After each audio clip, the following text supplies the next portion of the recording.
लेकिन हाँ सुना है मैंने कि किशोरी जी यहां आई हैं।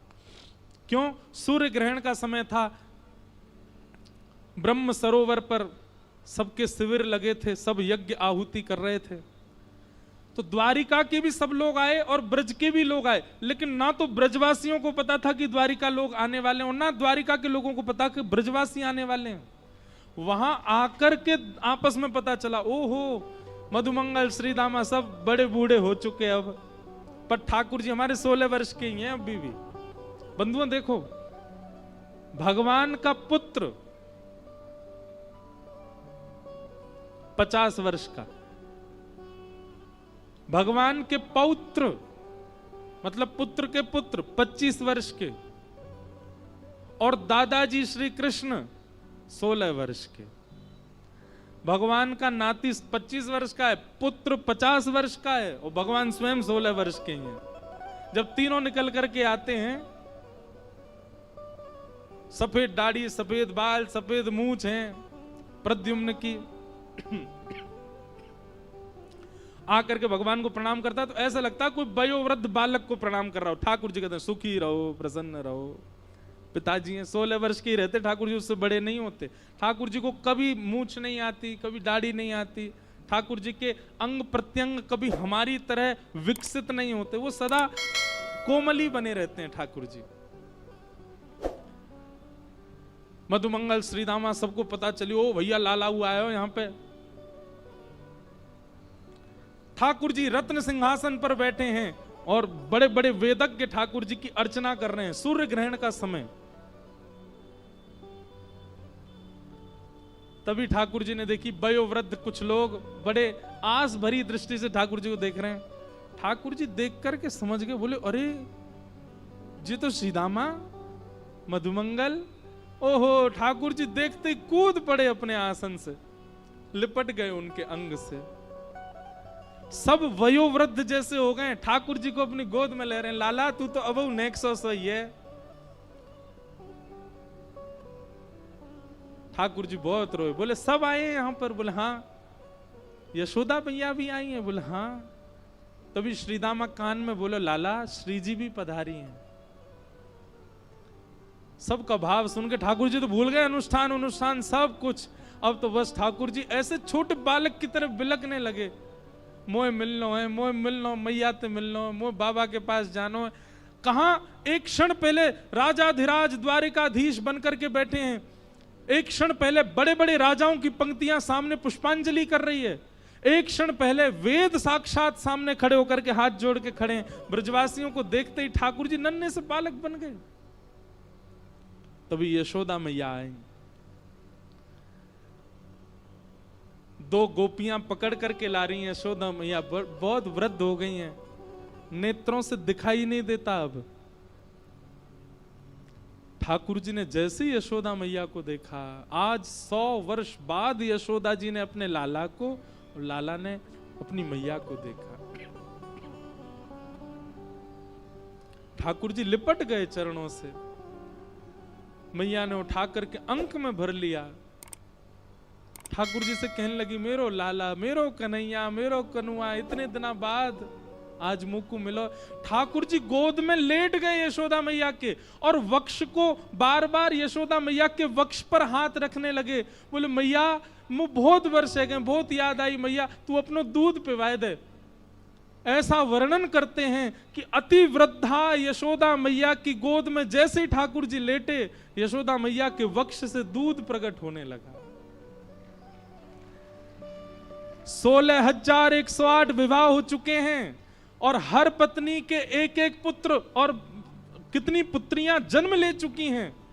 ठाकुर जी दादा बन चुके हैं और उस काल में यशोदा मैया की गोद में बैठकर के अपनी समस्त पत्नियों के सामने, द्वारिका के लोगों के सामने ठाकुर जी दूध पान कर रहे हैं। नन्हे से बालक बन गए, लिपट गए मैया से और दूध पीते पीते ठाकुर जी सो गए गोद में ही, मानो आज 100 वर्ष बाद नींद आई है ठाकुर जी को। अद्भुत है ब्रज द्वार।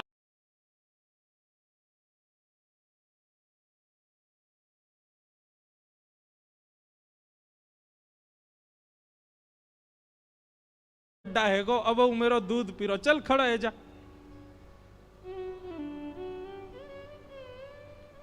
ठाकुर जी नहीं छोड़ रहे मैया को, ना मैया मैं तो से दूर ना जानू, वो तेरे पास ही रहना। तभी देव की मैया का आगमन हुआ। किसी ने जाकर के यशोदा मैया से कही, बोले मैया सामने से देव की मैया, राजमाता देव की मैया आ रही हैं, द्वारिकाधीश की माता जी देव की मैया आ रही हैं। सुनते ही ठाकुर जी को तो पटक दिया मैया ने कोने, और दौड़ करके गई और देव की मैया के चरणों में प्रणाम किया। यशोदा मैया ने जैसी देव की मैया ने देखी कि यशोदा जी प्रणाम कर रही हैं, देव की मैया पौड़ गई चरणन में। अरे अरे बहन जी कहा कर रही हो तुम? यशोदा मैया बोली, नाय नाय, मैं तो बहुत वर्षन से चाह रही आपके चरणन को धोवो, ऐसा क्यों कर रही हो? यशोदा जी बोली, बस धन्यवाद कहना चाहूं बहन, तेने हमारे ब्रज के प्राण को जन्म दियो, पालो मैंने, बड़ो मैंने कियो होगो, लेकिन जन्म तो तेने दियो, दियो तो तेने ही मोकू। यदि देव की मैया तुमने कन्हैया नहीं दियो होतो तो हम ब्रजवासी कब के पधार गए होते, हम कहां पड़े होते, कौन जानतो, कौन पूछतो हमें। आप पूजनीय, आप वंदनीय देव की मैया।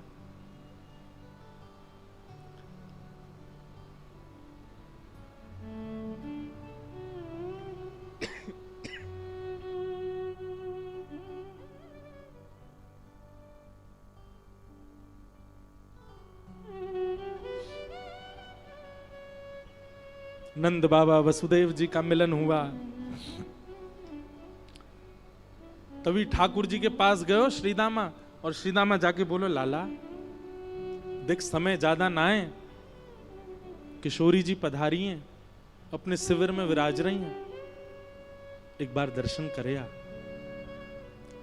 किशोरी जी पधारी हैं, सुन करके ठाकुर जी तुरंत छुप करके वहां से निकल गए। यहां ललिता विशाखा आदि सखियों के मध्य में हमारी लाडली जी विराज रही हैं। और तभी बैठे बैठे अचानक बोल पड़ती हैं, ललिता जरा द्वार पे जाके देख तो, ऐसा लगता है शिविर के द्वार पे कहीं कन्हैया तो नहीं खड़े। विशाखा जी बोली, अरे नाय श्री जी, आप मत सोचो ऐसा, कन्हैया है कुरुक्षेत्र में ही, लेकिन वाकी तो बड़ी आराधना चल रही है, बड़े बड़े वेदज्ञ, बड़े बड़े ऋषि, बड़े बड़े महापुरुष वाक्य अर्चना कर रहे हैं, वो काय को आवेगो सब छोड़ करके। और हमने सुनी अभी सब ब्रजवासी भी वहीं चले गए, अब यशोदा मैया मिल गई होंगी, नंद बाबा मिल गए होंगे, सबरे सखा मिल गए होंगे, हम कहां याद होंगे वाकू, वो ना आवेगो। श्री जी ग्रहण को काल है, जाप कर लियो, प्रणाम कर लियो, अपना अनुष्ठान करके चले हम तो वृंदावन। श्री जी बोली, नहीं विशाखा, मुख श्री कृष्ण के तन की सुगंधी याद है, और ये जो ब्यार बहती भई आ रही है ना बाहर से, वहां में वो सुगंधी अनुभव है रही है। तू जाके देख एक बार, कहीं द्वार पे श्री कृष्ण तो नहीं। ललिता जी ने जाकर के जैसे शिविर के पर्दे को हटाया, श्याम सुंदर घुटनों पर हाथ जोड़ करके वहीं बैठे। 100 वर्ष बाद श्री कृष्ण के वपुह का दर्शन करके, मुखमंडल का दर्शन करके नेत्र लाल पड़े हैं, नेत्रों से छोटे छोटे अश्रु बिंद ठाकुर जी के गिर रहे हैं। उस रूप का दर्शन करके समस्त सखियां एक साथ दंडवत हो गई ठाकुर जी के आगे, प्रणाम करने लगी। किशोरी जी के नेत्र नीचे झुक गए, कंपन प्रारंभ हो गया सबके श्री अंग में।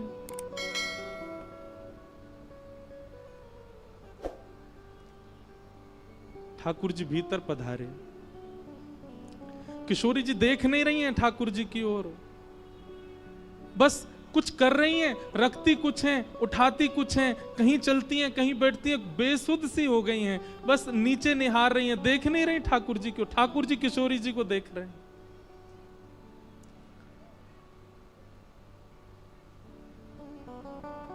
किशोरी जी बोली, ललिता आसन लगाओ, श्याम सुंदर आए हैं। विशाखा इत्र को लेपन करो, आसन पे सुगंधित करो, दीप जलाओ। बंधन बार बांधो, श्याम सुंदर आए हैं हमारे पास, इनको सिंहासन पर विराजमान करो। सिंहासन सजाया, आसन लगाया, इत्र लगाया, ठाकुर जी कोने में खड़े हैं और श्री जी निहार नहीं रही हैं ठाकुर जी की ओर।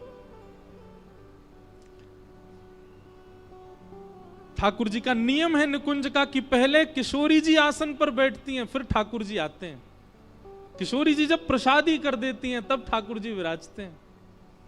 माला पहले किशोरी जी पहनेंगे, किशोरी जी की प्रसादी ठाकुर जी पहनेंगे। प्रसाद भोग पहले किशोरी जी पाएंगे, किशोरी जी की प्रसादी ठाकुर जी पाएंगे। अरे हमारे बिहारी जी में, हमारे बिहारी जी को श्रृंगार आप देखो, लहंगा पहने बिहारी जी, वो लहंगा भी पहले किशोरी जी को धारण कराया जाए, फिर ठाकुर जी पहने, ठाकुर जी की प्रसादी धारण करें। किशोरी जी विराज गए और जैसे किशोरी जी विराजी, ललिता विशाखा बोली श्याम सुंदर आप आओ विराजो। ठाकुर जी गए, सिंहासन पर नहीं बैठे, सिंहासन पर पैर लटका के बैठी। किशोरी जी के श्री चरणन में अपने सिर को रख करके पहले तो नीर, अपने नेत्रन के नीर से किशोरी जी की चरण वंदना करी और वहीं सिंहासन से कमर लगा के नीचे ही बैठ गए, किशोरी जी के श्री चरणन को अपने हस्त कमल में लेकर के। लाडली जी आप मोसो नाराज हो ना, मैं जब से आया हूं आपने एक बार भी नेत्र उठा करके मुंह को देखो भी नहीं है। किशोरी जी कह रही हैं श्याम सुंदर नेत्र भर के तब देखूं जब रुको, जब मुझे पता ही है कि आपको वापस जानो ही है तो फिर मैं क्यों देखूं दोबारा। इसलिए आपसे प्रार्थना, आप प्रसाद पाओ, आप जलपान करो, नेक देर पौड़ लो, ये सब सखी आपकी सेवा करेंगी। कोई जितनी देर आप विराजनो चाहो विराजो, वाके बाद फिर जैसी आपकी रुचि हो आगे प्रस्थान करो। मैं आपको देखूं तो तब ना जब आप टिकवे वाले हो, आपको जानो ही, आप जावे के काजी आए हो, मैं जानू तो फिर मैं क्यों देखूं आपको।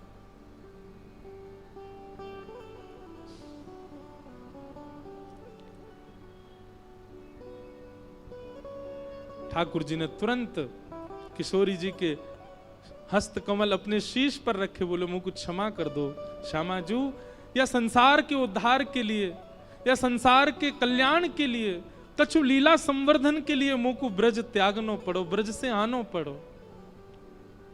लेकिन आप तो सब जाने कि वैसे तो मैं नित्य ब्रज में ही निवास करूं, वैसे ही तो मेरो वास आप में ही है, मेरो वास सब ब्रजवासीन में है। आप सबन को अभी तक अनुभव मेरो है तो रहो, या को मतलब मैं संग ही रहूं, पर एक लीला के रूप में मोको वहां से आनो पड़ो, क्योंकि जगत उत्थान भी तो करनो।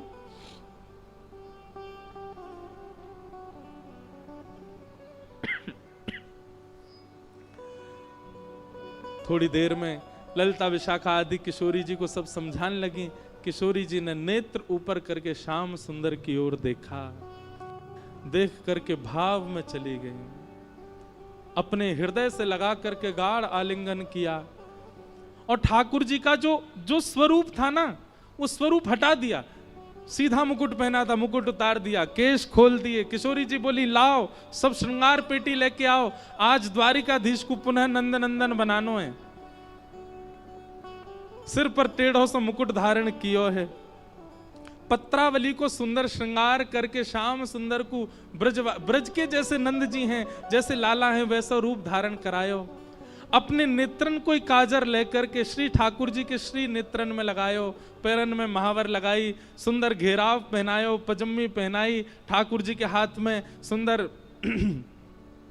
कारी कमरी प्रदान कर दी। वंशी जी ला करके जैसे ही ठाकुर जी को प्रदान करी, सब सखीन ने दंडवत प्रणाम करी। बोलो ब्रज के नंद के लाल की जय हो, रास राशेश्वर भगवान की जय हो। ठाकुर जी के नेत्र सजल है गए, बोले आज वर्षन बाद ये जय जयकार सुनने को मिली है। बोलो लाडली के लाल की, लाल की लाडली की, लाडली लाल दोनों की।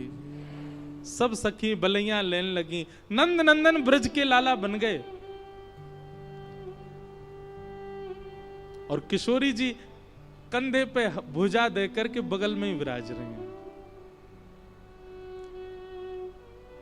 ठाकुर जी बोले रास नहीं भयो श्यामाजू, आज रास करें। सब सखीन ने मुद्रा धारण कर ली और मध्य में वही शिविर में ही किशोरी जी के साथ रास विहार कर रहे हैं ठाकुर जी। सब सखियां नेत्रों से, ये सूर्य ग्रहण के समय पर चल रहा है, रुदन करती जा रही हैं गोपियां, किशोरी जी ठाकुर जी सब रुदन कर रहे हैं पर रास विहार कर रहे हैं, क्योंकि सबको पता है कि थोड़ी देर बाद ठाकुर जी को जानो है।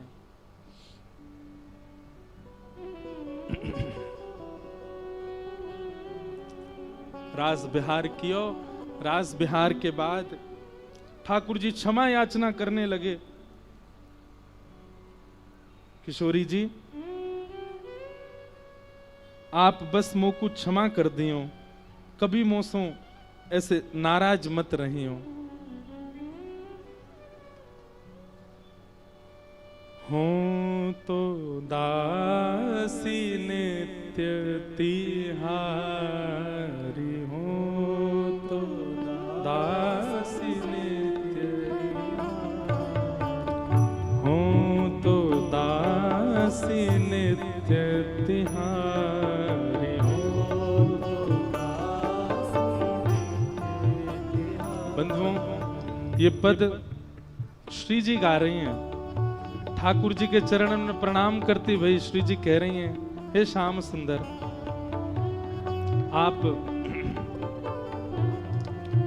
कभी मन में ये भाव ये विचार मत लियो कि हम आपसे रुष्ट हैं या आपके प्रति हमारे मन में कोई भी क्रोध की भावना है। कभी श्याम सुंदर ऐसा भाव मन में मत लियो।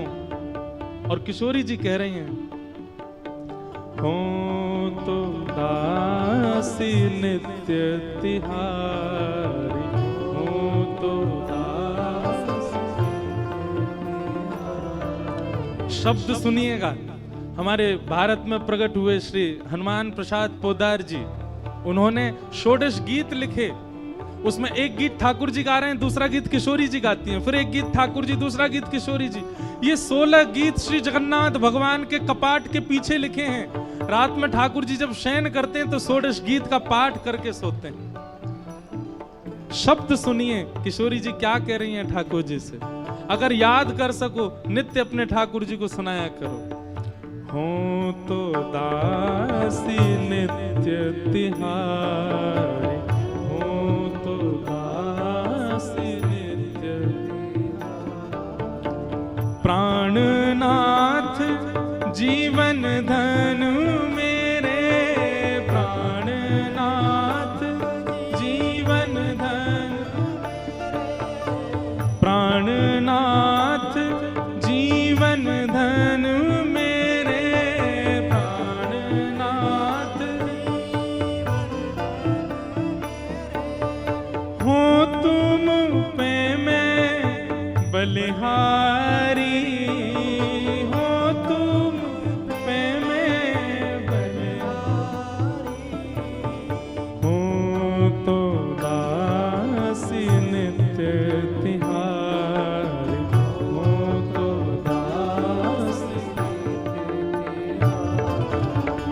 तुमरो सुख ही है मेरो सुख, तुमरो सुख ही, तुमरो सुख ही है मेरो सुख, तुमरो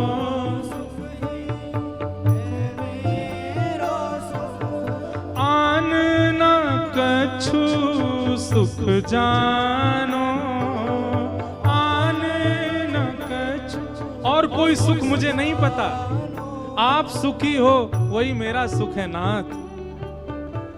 हो तो दासी नित्य तिहारी, हो तो दासी, और जो तुम सुखी हो मेरे दुख में, जो तुम सुखी हो,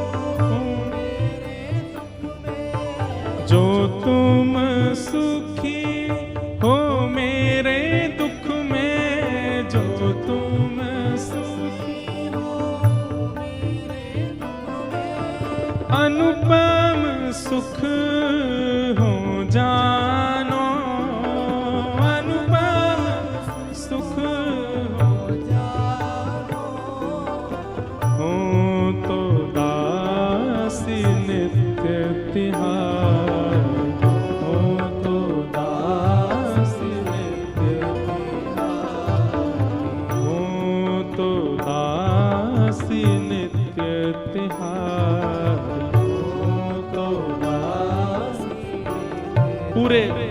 पद तो बहुत बड़ा है। उस पद को सुनकर के ठाकुर जी भाव विह्वल हो गए, किशोरी जी को अंक में भर लिया। आप ऐसे मत कहो किशोरी जी, आप दासी नहीं हो, मैं दास हूं आपको। किशोरी जी कह नहीं, मैं दासी हूं आपके। अंतिम भाव में ठाकुर जी कह रहे हैं, तुम मोहि प्राणेश्वरी हृदयेश्वरी, तुम मोरे प्राणेश्वरी, तुम मोहि प्राणेश्वरी हृदयेश्वरी, तुम मोहि प्राणेश्वरी, कांता कही सच पावो, कांता कही सच पावो। हम एक जय जयकार बड़ा मजाक में लेते हैं, कौन सा? वृषभानु के जमाई की जय। सब लोग हंस जाते हैं इसको कहने में, सब लोग थोड़ा मजाकिया रूप में इस जय जयकार को लेते हैं, पर ये ठीक है, हंस जाते हैं। पर ठाकुर जी को जब हम कहते हैं तो ठाकुर जी बहुत भाव में चले जाते हैं।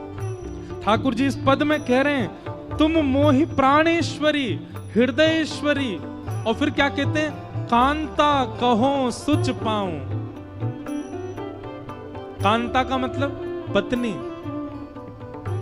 मुझे किसी भी रूप में आप, कोई ये कह दे कि कृष्ण तो श्री किशोरी जी के हैं, ये वृषभानु जी के जमाई हैं, जे बरसाने के दामाद हैं, जे लाडली जी के पति हैं, किशोरी जी इनकी कांता हैं। किशोरी जी कहती है मुझे इतना, ठाकुर जी कहते हैं मुझे इतना अपार सुख मिलता है, मैं इतना प्रसन्न हो जाता हूं वो भाव सुन करके। कांता सुनी सुच पावो, कांता सुनी सुच पावो, हूँ तो दासी नित्य तिहारी, हूँ तो दासी नित्य तिहारी। याते हो स्वीकार करो सब, याते हो स्वीकार करो सब, यद्यपि मन मन सकुचावो, यद्यपि मन मन सकुचावो। हे किशोरी जी, मन में मोह बड़ो संकोच होवे, काय बात ते? आपको अपने बगल में खड़े है के खड़े करके आपको कांता बोलवे में मुझको बहुत संकोच होवे, पर मनी मन मेरो मन बहुत करे कि कोई यों कह दे वृषभानु के जमाई की जय, कोई यों कह दे श्री राधिका रानी के प्राण धन की जय, कोई यों कह दे बरसाने के दामाद की जय। कोई भी रूप में आप मेरी कांता हो, ये भाव मोसो कोई कह दे मुझको बहुत अच्छा लगे। मैं कहूं भले ही ना, पर मेरे मन में बहुत सुख की अपार अपार प्रसन्नता होवे जब कोई ऐसा बोले तो। याते हो स्वीकार करो, याते हो स्वीकार करो सब, यद्यपि मन में सकुचावो, यद्यपि मन में सकुचावो, हो तो दासी नित्य तिहारी, हो तो दासी नित्य तिहारी, हो तो दासी नित्य तिहारी, हो